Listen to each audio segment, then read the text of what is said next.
ଲଗାଣ ବର୍ଷା ଯୋଗୁଁ ଗଞ୍ଜାମରେ ବ୍ୟାପକ ପନିପରିବା ଫସଲ ନଷ୍ଟ ହୋଇଛି। ଶହ ଶହ ଏକର ଜମିରେ ଫସଲ ନଷ୍ଟ ହୋଇଯାଇଛି, ଯାହାକୁ ନେଇ ଚିନ୍ତାରେ ଚାଷୀ। କେବଳ ଚାଷୀ ନୁହେଁ, ନୂଆ ଫସଲ ଆସିଲେ ପରିବା ଦର କମ୍ ଆଶାରେ ଥିବା ଲୋକେ ବି ଏବେ ଚିନ୍ତାରେ।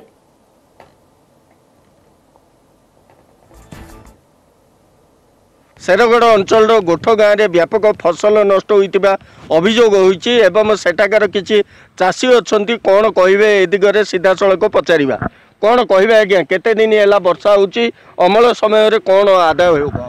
आज्ञा 2 दिन है वर्षा जोर होची सबू माड़ी फसल सब सब नष्ट हो पड़ला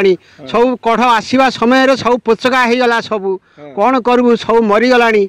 आउ किछ करू आज्ञा हाँ जमी आंठु आंठुए पानी हो गला आज्ञा कोबी हाँ आदाय आउ कौन हम हाँ फूलकोबी हाँ फूलकोबी देखुन सब पोचका हो गला सब आउ कौन करू जनी इत्यादि जो बिनिसी फिनिसी सब मरी पड़े चलीगला निश्चित भाव जहाँ कहते फूलकोबी एक प्रकार नष्ट हो जाए चाषी आगे तो बर्षार तो मरीगलुनु कौन करू सब पोचका हो सब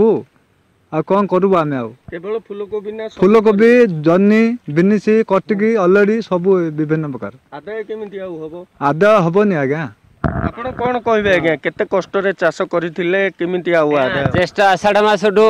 आला लगेलु सेबे आग खरारे पळेला एबे बात्यारे पळौची आ कौन करू ए तो सब खंद पड़ला हम बंचू केमिति रहू केमिति पिला माने बंची केमिति एई लेखा ऊपर आडू सरकार थोरु कौन साहाय्य मिलियो बोली हम चाहूँ आ निश्चित भाव जहाँ कहते जमीक सब परिवा नष्ट हो जाइए ठीक अमल समय एभली घटना घटी